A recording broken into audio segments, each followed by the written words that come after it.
Hello friends, मैं हूं सौगात मैं हूँ अर्पिता और सिंह। मैं हूं आकाश बंजारे।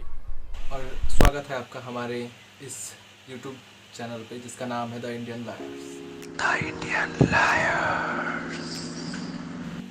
मैं कुछ भी बोलूं उससे पहले सबसे ज़रूरी काम ये रहा।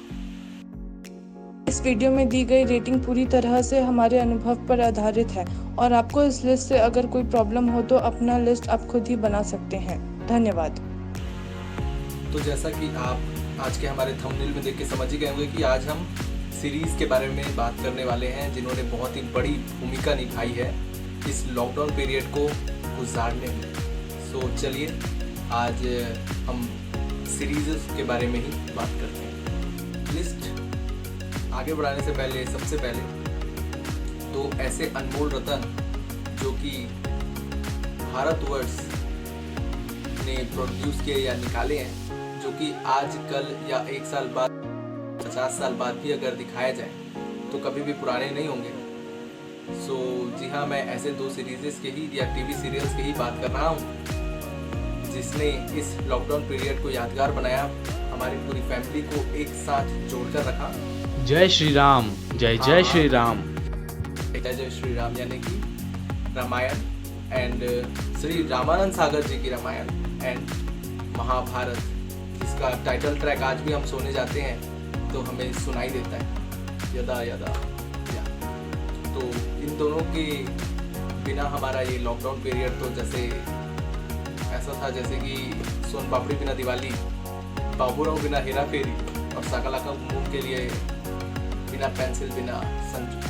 सो चलिए अब हम अपने लिस्ट पे आगे बढ़ते हैं। तो मैंने 10 सीरीज़ के नाम लिखे हैं और ये कहते हुए बहुत अच्छा लग रहा है कि इस 10 सीरीज़ में हमें इंडियन सीरीज़ के भी नाम देखने को मिलते हैं, क्योंकि आज से कुछ सालों पहले तक ऐसा था कि Indian web series OTT platform India में जैसे कि ना के बराबर ही थे, बट अब सब कुछ धीरे धीरे चेंज हो रहा है, परिवर्तन हो रहा है। सो 10वें नंबर पे मैंने रखा है गुल्लक। अगर आपने गुल्लक सीरीज़ नहीं देखी है तो मैं ये मानता हूँ कि ये बहुत ही बेसिक सी स्टोरी को यहाँ लगने वाली स्टोरी तक पहुँचाया गया। करते हैं 90वें नंबर, और मैंने जिस सीरीज़ को 90वें नंबर पर रखा है वो बहुत लोगों को पसंद नहीं आएगा। मैंने रखा है कोटा फैक्ट्री को 90वें नंबर पर, बिकॉज ये एक ऐसी सीरीज़ है जो कभी भी देख लो आपको जोड़ के ही रखती है और स्टूडेंट्स के लाइफ के बारे में बताती है कि कैसे एक स्टूडेंट कोटा जाता है, लेकिन कोटा एक फैक्ट्री है जो प्रोडक्ट प्रोड्यूस करके निकालता है। और इसे 90वें नंबर पे रखने का मेरा यही एक कारण था कि ये सिर्फ एक स्टूडेंट बेस्ड एक सीरीज़ है जो कि स्टूडेंट ज़्यादा अच्छे से कैच कर पाते हैं, इसलिए इसके जो व्यूअर्स है वो थोड़े लिमिटेड हो जाते हैं, इसलिए ये 90वें नंबर पर। चलिए अब बात करते हैं नंबर 8 और 8th नंबर पे मैंने रखा है असुर जी, जो अभी हाल ही में आई थी। असुर की अगर बात करें तो बहुत ही अच्छा एक्टिंग स्किल दिखाया गया है इस सीरीज़ में, बट बहुत सी ऐसी जगह थी जहाँ पे मुझे लगे कि नहीं, असुर और अच्छा हो सकता था, और कहीं ना कहीं सीरीज़ को दूसरे सीज़न तक खींचने के लिए जो इसके स्टोरी लाइन को थोड़ा खींचा गया वो कुछ ज़्यादा ही हो गया, ऐसा मेरा मानना है। सो मैंने इसलिए अपने हिसाब से इसे 8वें नंबर पर रखा है। अगर आप चाहें तो इसे ऊपर नीचे कर सकते हैं। 7वें नंबर, और 7वें नंबर पे मैंने जो रखा है ये थोड़ा सा मुझे दुख हो रहा था 7वें नंबर पर रखने के लिए, क्योंकि ये बहुत ही अच्छी सीरीज़ हमें निकल के आई थी जिसका नाम था मनी हाइस्ट, ला कासा दे पपील जिसका नाम था। हाल ही में इसका 4th सीज़न आया है एंड इसका 7वें नंबर पे आने का एक बहुत ही मेजर रीज़न ये है कि इसके अगर आप टॉप 2 सीजन्स देखें जो कि आउटस्टैंडिंग बोले तो लाजवाब, बट उसके बाद जैसे ही इन्होंने पहले और दूसरे सीज़न की एंडिंग की और तीसरे सीज़न में गए तो बहुत सारी चीज़ें ऐसी थी जो कि समझ में ही नहीं आ रही थी, जिसकी ज़रूरत नहीं थी, वो सब चीज़ भी इस सीरीज़ में धीरे धीरे इनपुट होना शुरू हुआ था। लेकिन कहीं ना कहीं जाके 3rd सीज़न के एंडिंग में थोड़ा सा इंटरेस्टिंग हुआ था, बट 4th सीज़न में भी, सॉरी स्पॉइलर हो जाएगा तो ठीक है, 4th सीज़न में भी इन्होंने बहुत सारी चीज़ें एक्स्ट्रा ऐड करने के कारण ही सीरीज़ थोड़ी सी लेंथी हो गई थी, और जो कि थोड़ा सा देखने के लिए जो एक इंटेंशन चाहिए वो थोड़ा सा खोना शुरू हो गई थी। सो इसीलिए ये सीरीज़ मेरे लिए 7th नंबर पर है। नंबर 6 पे जो मैंने सीरीज़ रखी है, इसमें क्लैश हो चुका है, टाई हो चुका है। यहाँ पे मैंने 2 सेम कॉन्सेप्ट की सीरीज़ को रखा है, सेम कैटेगरी की ये सीरीज़ थी, और दोनों ही देखा जाए तो दोनों के प्रोज भी थे और कॉन्स भी थे। एंड मिला जुला कर अगर दोनों सीरीज़ को अगर हम एक करके देखेंगे तो बहुत ही अच्छी थी, लेकिन क्या करें, दोनों अलग अलग आई थी तो दोनों को अलग अलग ही रेटिंग देना पड़ा। इसलिए दोनों के दोनों ही मेरे नंबर पर 6 नंबर पर है। पहली है द फैमिली मैन और दूसरी है हाल ही में आई स्पेशल ऑप्स। तो यहाँ पर भी मुझे पता है कि बहुत सारे लोग ये सोचेंगे कि क्यों, आखिर क्यों। सो मैं उन्हें ये बताना चाहूँगा कि जो द फैमिली मैन थी वो बहुत ही अच्छी थी। स्पेशल ऑप्स के अगर टक्कर में देखा जाए तो फैमिली मैन थोड़ी सी ऊपर ही कैटेगरी करी थी, क्योंकि उसकी जो सीरीज़ थी और उसकी जो स्टोरी थी वो स्टोरी लाइन ऐसी थी कि हम कॉमन मैन भी जैसे है ना, तो हम ऐसे इमेजिन कर सकते थे, हम सोचना शुरू कर सकते थे कि यार हाँ, कि लाइफ कैसे 2 तरह की होती है, कि अपने फैमिली को भी देखना है और साथ में देश को भी देखना है।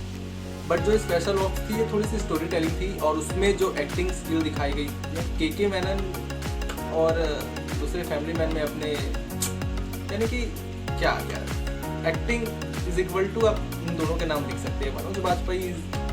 लेकिन क्या हुआ था कि स्पेशल ऑप्स जो थी, इसकी सबसे अच्छी चीज़ मुझे ये लगी कि ये 2nd सीज़न पर जाने के लिए नहीं बनाया गया, और उन्होंने पहले ही सीज़न में वो जो सस्पेंस चलते आ रहा था उसको खोला, जो कि आजकल के व्यूअर्स ने यानी कि देना बंद कर चुका है सीरीज़ों ने, क्योंकि हमको पता है कि आज अगर एक सीरीज़ आ रही है तो अगले सीज़न भी आएगी। तो ये ऐसा चीज़ हो गया है जो लोगों को थोड़ा सा, अब हम जैसे लोगों को थोड़ा सा बोर करना शुरू कर कि नहीं यार, अगर कोई सस्पेंस है उसको इसी सीज़न में क्रिएट जो किए हो उसको इसी में ख़त्म करो। एंड स्पेशल ऑप्स ने ये किया, और ये ही चीज़ मुझे इसे 6th नंबर पर लाने तक रखी। अब आते हैं, अब बात करते हैं अपने टॉप 5 सीरीज़ की, और 5वें नंबर पर मैंने जिसे रखा है वो अभी हाल ही में आई सीरीज़ है पंचायत।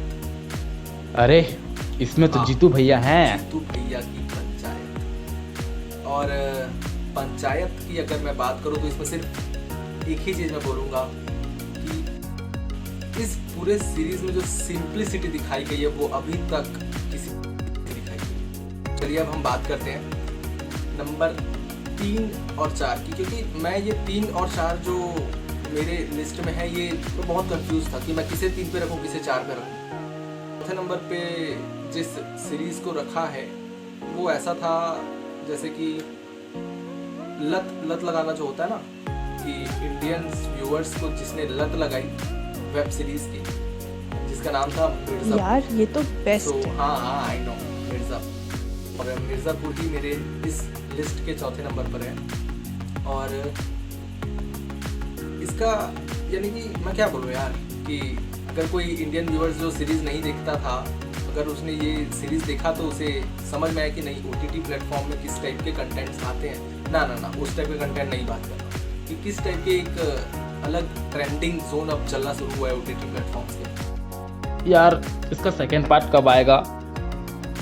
तीसरे नंबर पर है सबका फेवरेट गणेश गायतोंडे भाऊ का series the secret games.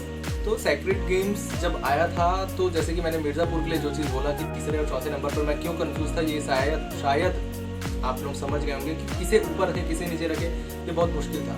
But कहीं ना कहीं सेक्रेट गेम्स इसलिए एक छलांग ऊपर मार देता है क्योंकि मिर्ज़ापुर में कालीन भाई तो थे लेकिन इसमें गणेश गायतोंडे थे। तो कहीं ना कहीं इसकी स्टोरी थोड़ी सी ऐसी थी कि बीच में फंसती तो जा रही थी लेकिन इंटरेस्ट नहीं खो रहा था। एंड अब मैं बात करने वाला हूँ दूसरे और पहले। और कहीं ना कहीं मैंने जिस सीरीज़ को दूसरे नंबर पर रखा है शायद आप में से कई लोगों ने उसका नाम नहीं सुना होगा, और अगर नाम सुना भी होगा तो वो सीरीज़ नहीं देखी होगी, एंड वो इंडियन है। सो मैं जिस सीरीज़ की बात कर रहा हूँ वो है द पिक्चर्स। आई होप कि आपने नाम सुना हो, अगर नहीं सुना है तो मैं रिकमेंड करूँगा कि प्लीज़ जाके देखिए। अगर आप 12th में हैं या कॉलेज ग्रेजुएट हैं या आप पोस्ट ग्रेजुएशन कर रहे हैं तो आप इस चीज़ से ऐसे कनेक्ट करेंगे ना कि कोई बता नहीं सकता कि रियलिटी क्या है, कि ऑप्शंस क्या बचते हैं एक स्टूडेंट या एक MBA स्टूडेंट या एक ग्रेजुएट स्टूडेंट के पास, कि लाइफ में वो क्या क्या कर सकता है। उसमें जो 3 चीज़ें बताई गई है वो बेस्ट है।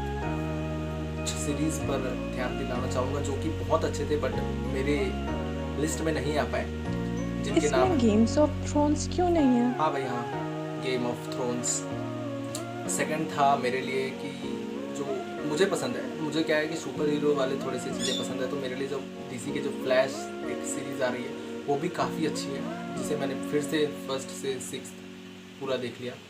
एंड उसके बाद मैं अगला और शक्तिमान कहाँ गया?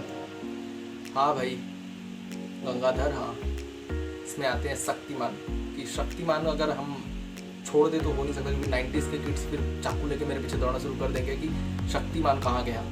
सो शक्तिमान भी हाँ बिल्कुल है उसमें। और इसके अलावा भी बिग बैंग थ्योरी बहुत अच्छी सीरीज़ है जो मुझे बहुत अच्छी लगी, उसको भी मैंने इस पर इंक्लूड किया है। और बस यार और भी कुछ था क्या, होगा तो आप कमेंट सेक्शन में प्लीज़ बता देना कि और भी कौन कौन से ऐसी सीरीज़ हैं जिन्होंने आपका क्वारंटाइन बर्बाद होने से बचाया है। सो चलिए अब हम बात करते हैं अपने नंबर 1 के लिए है स्ट्रेंजर्स थिंग्स। जी हाँ, स्ट्रेंजर थिंग्स। सो मैं यार इसमें कुछ भी बोलूँगा ना तो ये एक तरीके से स्पॉइलर हो जाएगा, इसलिए मैं क्या बोलूँ मुझे समझ नहीं आ रहा है। बट हाँ मैं ये बोलूँगा कि अगर आपने अभी तक नहीं देखा है सो प्लीज़ प्लीज़ प्लीज़ जाकर देखिए। और मैंने इसके 2 सीजन्स 2 दिन के अंदर खत्म किए थे। मैंने जैसे ही मेरे एक फ्रेंड ने बोला कि यार इसको देख बहुत अच्छा है, सो उस टाइम मैंने नया शुरू किया था सीरीज देखना और मैंने स्टार्ट किया एंड 2 दिन के अंदर मैंने पूरी सीरीज फिर वेट नहीं होता कि कब इसका तीसरा सीज़न आए।